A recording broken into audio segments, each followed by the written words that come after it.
Hello and welcome to the Daily Dose. This week we are breaking down some beliefs that we've held as a collective about the church. Maybe it's something that you've believed or you've heard and it caused you to have some questions. This week isn't 100% about us giving you answers, but more so a perspective. The Daily Dose is not meant as an end, but as the beginning of conversation between you and me and our staff and our friends and our community.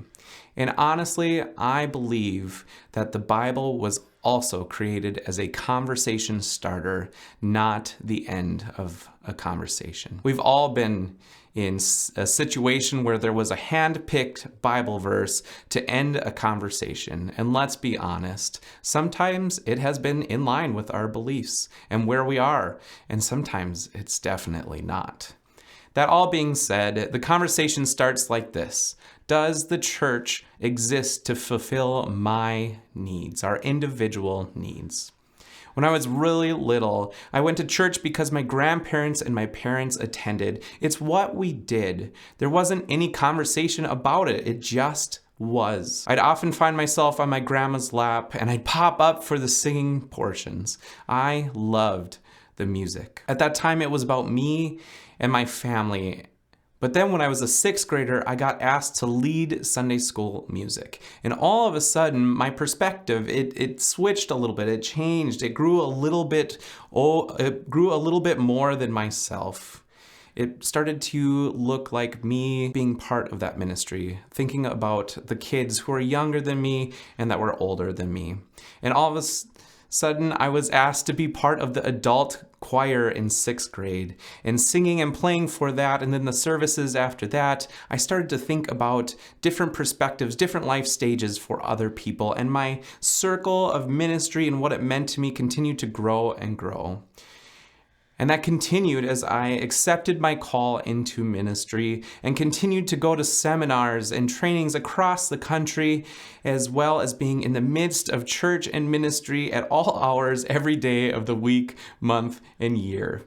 Which brings me to the other side of it. As someone who works in the church, I have heard every complaint in the book, from the wrong font, a typo here or there, the things I wear, the songs I choose, what person or group isn't getting enough attention, and feelings like we're not doing the right things for the right people.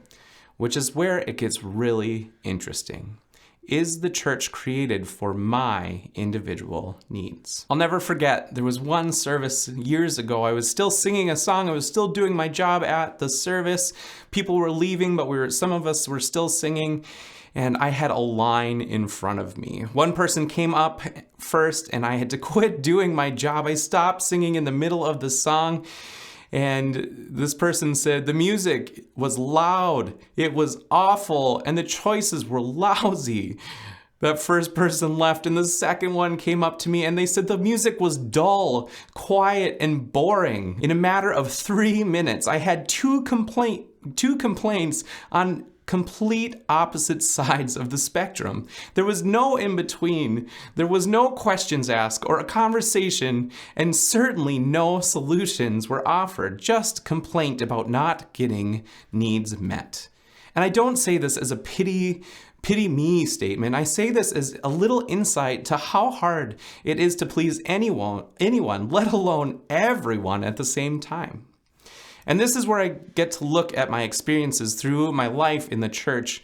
It wasn't until I started considering myself a part of the ministry that I started to see more than just what I wanted. And I think there's a lot of truth in this about how the church, capital C, got started. If you heard Hans's message a week ago, he talked about the history of the church.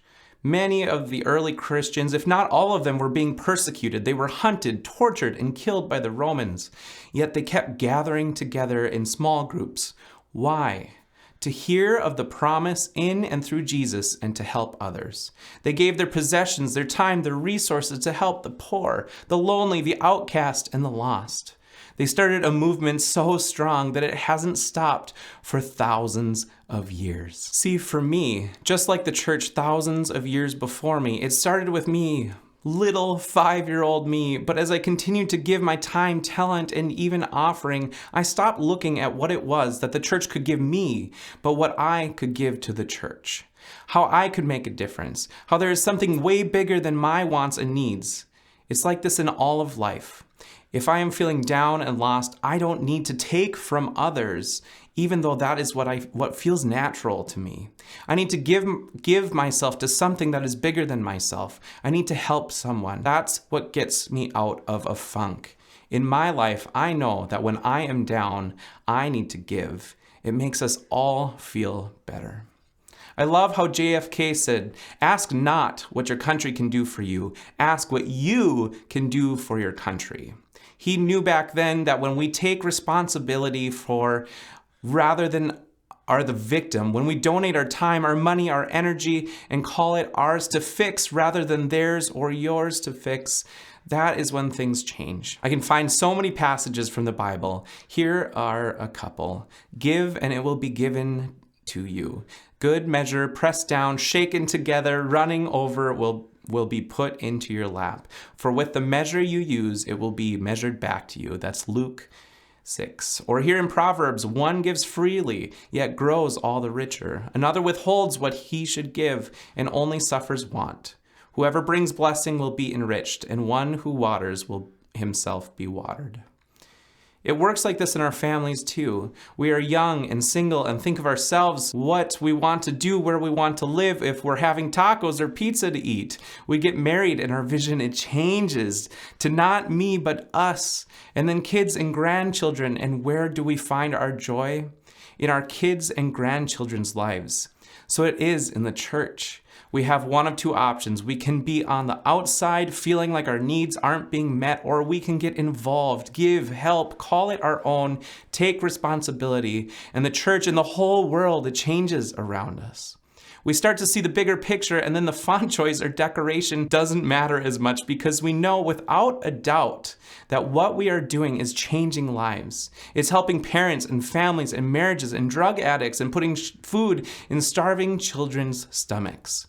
We realize that we were meant for so much more. I am no scientist, and I will likely butcher most of this, but here it goes. There was a huge explosion many, many years ago, and all that was there after was electrons, and for the most part was the most basic thing that there was. Electrons are the most basic. But these electrons were able to come together to create the next level, which goes to protons and neutrons, which come together to make atoms, which continues to come together to create all things in the known universe.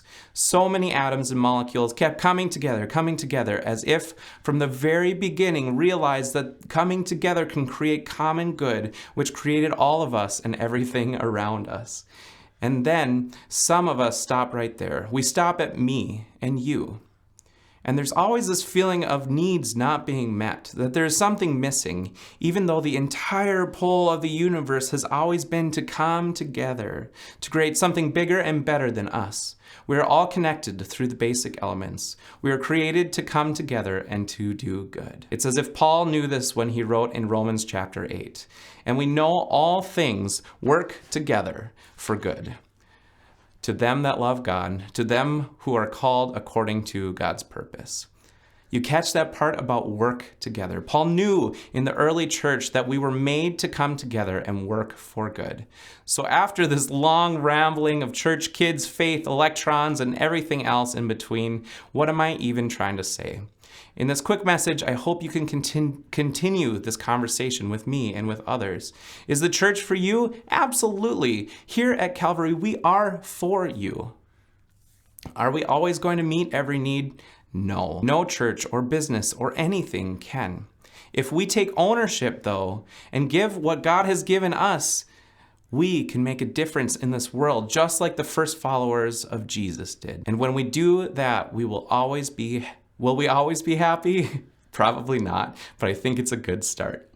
One last story. I was listening to music with my kids in prep for Easter, and there was a song on. To be honest, it made me feel really old. I did not like it at all. I heard my thoughts saying, Is this really what people are putting out? Is this even music? Is this really what churches sing nowadays? Could anyone really like this at all? Maybe you've had thoughts like that when you're listening to me do music at church. And then my daughter asked from the back seat, "What is this song?" And my son was tapping his foot and bopping his head. In this moment, I realized that the reason it was on the radio and the reason it would work in church is not because I like it or even want to do it at all, but because my children and yours and grandchildren like it, and the faith of that generation means everything.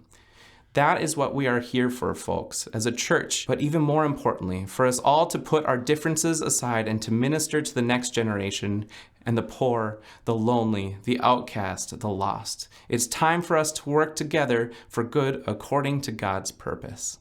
Thank you so much for joining us today. If you watch us on Facebook, hit the like and share button. On YouTube, hit the subscribe button. And if you watched on television, I would just ask that you would invite your friends and family to watch along with you.